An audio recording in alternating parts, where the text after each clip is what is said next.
आज के इस वीडियो में रीजनिंग के 5 अति महत्वपूर्ण प्रश्नों के बारे में बात करेंगे जो कि परीक्षाओं में बार बार पूछे जाते हैं। ये क्वेश्चन बहुत ही ज़्यादा इम्पॉर्टेंट हैं और ये रिपीटेड क्वेश्चन होते हैं। इसको आसान ट्रिक से कैसे सॉल्व करते हैं आइए बताते हैं। पहले क्वेश्चन को देखते हैं। पहला क्वेश्चन है, यदि ए बी से लंबा है, बी सी से लंबा है, डी ए से लंबा है, ई सी से छोटी है, तो इसमें से छोटा कौन है। इस टाइप के क्वेश्चन में आपको कंफ्यूज होने की बिल्कुल भी ज़रूरत नहीं है। आराम से आप रफली यूज़ करके इस तरीके के क्वेश्चन को हैंडल कर सकते हैं। जैसे कि दिया गया है, यदि ए बी से लंबा है, तो यहाँ पे करना हमें सिर्फ इतना है, जो लंबा है उसको ऊपर की साइड लिखेंगे और जो छोटा है उसको नीचे की साइड लिखेंगे। तो ए बी से लंबा है यानी ए को हम यहाँ पे ऊपर लिख लेते हैं और बी को नीचे। ए बी से लंबा है। अब यहाँ पे दिया गया है बी सी से लंबा है यानी बी से जो सी है, सी से लंबा बी है, तो सी को नीचे लिख देते हैं और बी को ऊपर लिख देते हैं। ठीक है। अब दिया है डी ए से लंबा है यानी ए से भी लंबा अब कोई हो गया, वो हो गया डी, तो डी यहाँ पे लिख दिए। अब यहाँ पे है ई सी से छोटी है यानी सी से छोटा कौन है, ई, तो ई को हम यहाँ पे नीचे लिख देंगे।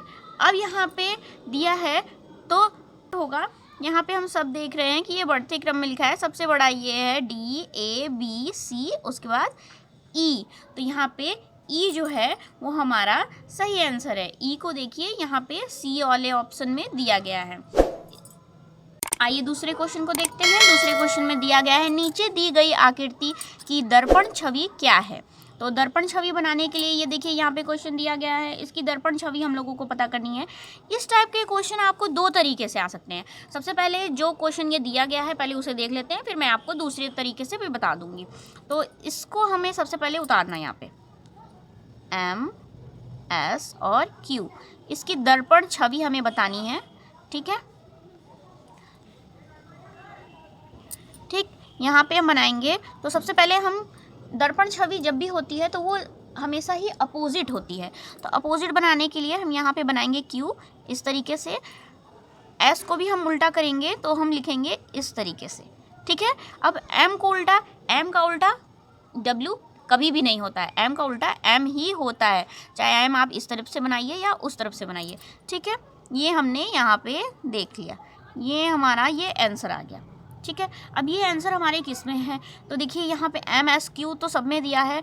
एम एस इसमें मैंने बताया कि एम का उल्टा सिर्फ एम होता है, तो एम सिर्फ ए और डी में दिया है। लेकिन हमने बताया कि दर्पण की छवि जो होती है वो हमेशा उल्टी होती है, तो सबसे पहले हमारे पास क्यू आएगा, फिर एस आएगा और फिर एम आएगा। तो ये यहाँ पे दिया हुआ है डी वाले में। इस तरीके से ये क्वेश्चन सॉल्व होगा। जैसा कि मैंने बताया कि ये क्वेश्चन दो तरीके से आ सकता है, तो इसमें दूसरा तरीका जो होता है वो ये दिया रहता है कि नीचे दी गई आकृति की वाटर मार्क बनाइए। ठीक है, अगर वाटर मार्क पूछ दिया तो वाटर मार्क कैसे बनाएंगे आइए देखते हैं। इसी का एम एस क्यू ये लिखा हुआ है।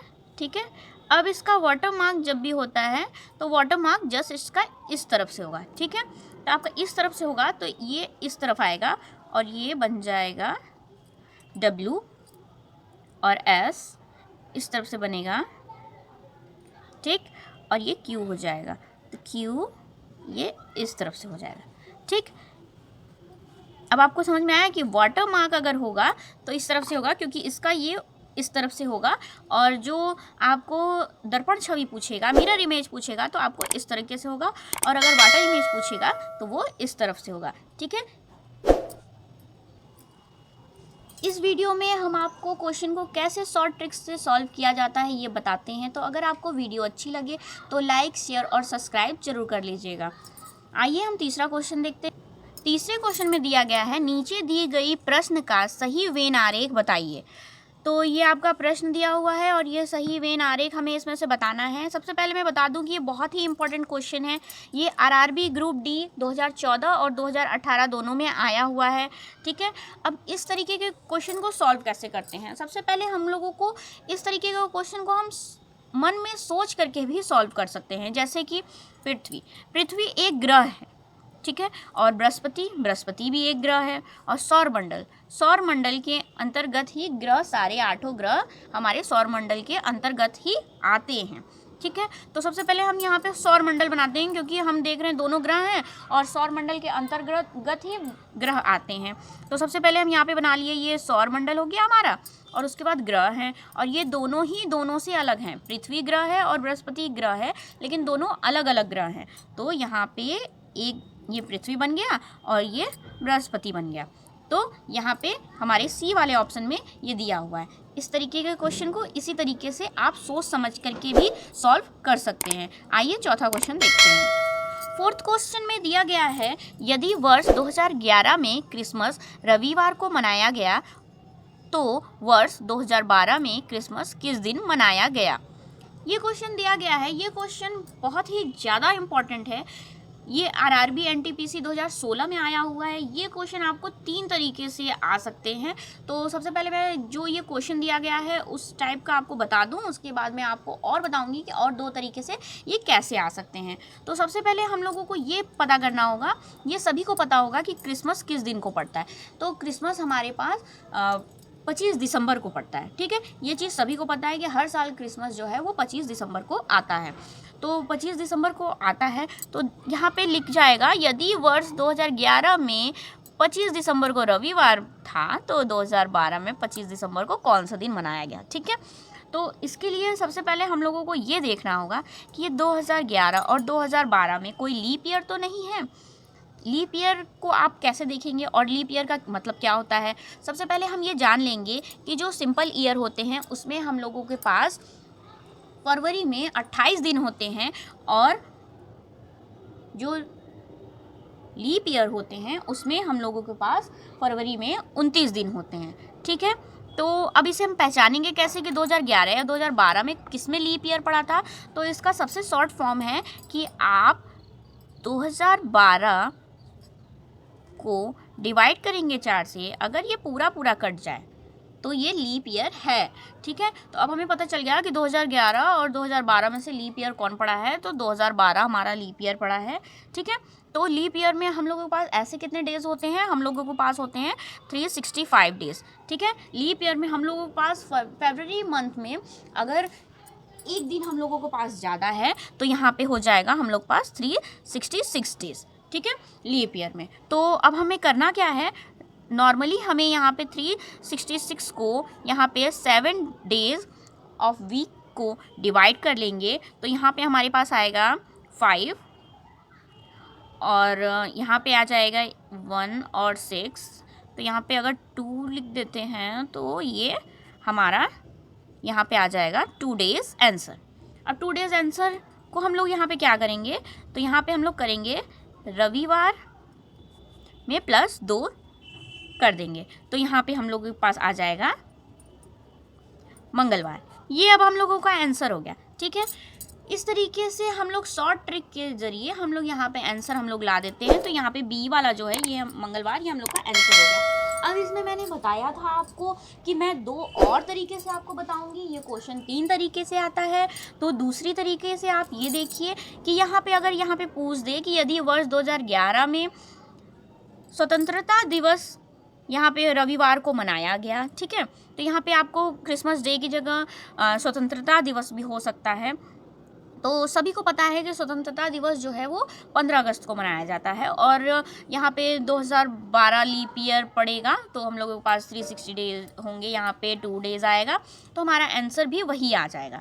लेकिन एक और, अगर यहाँ पे दिया रहे कि यदि वर्ष 2011 में गणतंत्र दिवस रविवार को मनाया गया है, यानी गणतंत्र दिवस सबको पता है कि 26 जनवरी को बोलते हैं, ठीक है। तो 26 जनवरी के लिए हम लोग क्या करेंगे, तो सब यही सोचेगा कि नहीं इसी तरीके से होगा। लेकिन हम लोगों को ये भी ध्यान रखना चाहिए कि 26 जनवरी 2012 लीप ईयर यानी फरवरी मंथ से पहले आता है। अगर पहले आएगा तो वहाँ पे 365 डेज ही होते हैं। फरवरी के बाद मार्च, अप्रैल, मई, जितने भी मंथ आएंगे वो सारे ही लीप ईयर में काउंट होंगे। लेकिन अगर फरवरी से पहले की बात की जाए, जनवरी की बात की जाए, तो वहाँ पे हमारे पास ये 365 डेज़ ही होंगे।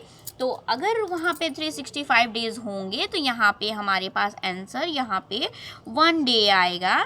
तो यहाँ पे रविवार में अगर हम 1 डे जोड़ेंगे तो यहाँ पे हमारे पास आंसर आएगा सोमवार। ठीक है, तो इस तरीके से हम क्वेश्चन को सॉल्व करते हैं। ये क्वेश्चन हमारा 3 तरीके से भी आ सकता है, तो हमेशा ध्यान दें कि कहाँ पे क्या है। ठीक है, इस तरीके से आप इसको सॉल्व कर सकते हैं। आइए हम 5वां क्वेश्चन देखें। 5वें क्वेश्चन में दिया गया है कि दिए गए विकल्पों में से लुप्त संख्या ज्ञात कीजिए।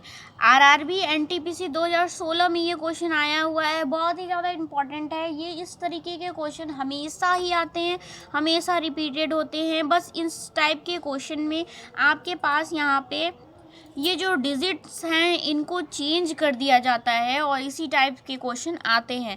तो आइए इसमें ये जो क्वेश्चन मार्क है हमको पता करना है कि यहाँ पे क्या आएगा। तो हम देखते हैं कि इस टाइप के क्वेश्चन को सॉल्व कैसे करते हैं। तो सबसे पहले हमें ये देखना होगा कि ये 2, 3, 4 को मिला के हमारे पास 29 कहाँ से आया है। तो आइए से देखते हैं। अगर 2 का स्क्वायर करेंगे तो हमारे पास यहाँ पे 4 आएगा। अगर यहाँ पे 3 का स्क्वायर करेंगे तो 9 आएगा। 4 का स्क्वायर करेंगे 16 आएगा। अब इसको हम ऐड करेंगे अगर तो यहाँ पे हमारे पास 29 आ गया, यानी कि ये तो हमारे पास आ गया। अब इसी तरीके से हम इस तरफ वाले को देखेंगे, क्योंकि यहाँ पे तो हमारे पास क्वेश्चन मार्क दिया हुआ है बीच में।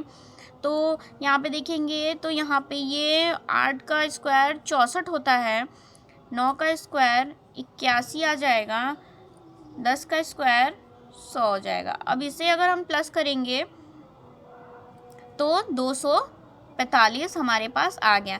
यानी कि ये जो क्वेश्चन है वो इसी तरीके से सॉल्व होगा। इस तरफ से ये आ गया, दूसरी तरफ से भी आ गया, तो इस तरफ से हम लोग जानना है। आइए इसको करते हैं। 5 का स्क्वायर करेंगे तो यहाँ पे हमारे पास आ जाएगा 25।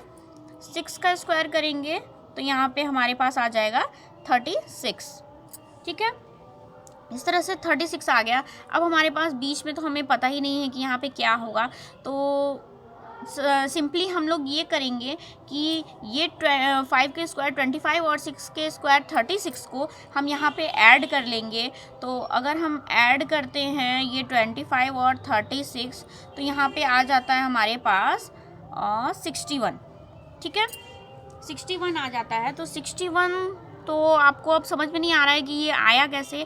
तो अब यहाँ पे आएगा क्या, तो हम लोग सिंपली ये 110 जो है उसको हम यहाँ पे माइनस कर लेंगे। तो यहाँ पे आ जाएगा हमारे पास 49। तो 49, अब हम देखेंगे कि ये 49 तो आंसर आ गया है, लेकिन अब ये 49 किसका स्क्वायर है। तो हम ये देखेंगे 49 जो है वो हमारे 7 का स्क्वायर होता है। तो यानी यहाँ पे हमारे पास 7 आएगा और हम देखेंगे कि 7 ये हमारे ए वाले में दिया हुआ है। तो इस तरीके से ये क्वेश्चन सॉल्व होते हैं। इस तरह के आसान ट्रिक्स के लिए हमारे वीडियो में आप बने रहें। अगर हमारे वीडियो में आप नए हैं तो इसे सब्सक्राइब ज़रूर कर लें और ऑल बटन को ज़रूर दबा लें। धन्यवाद।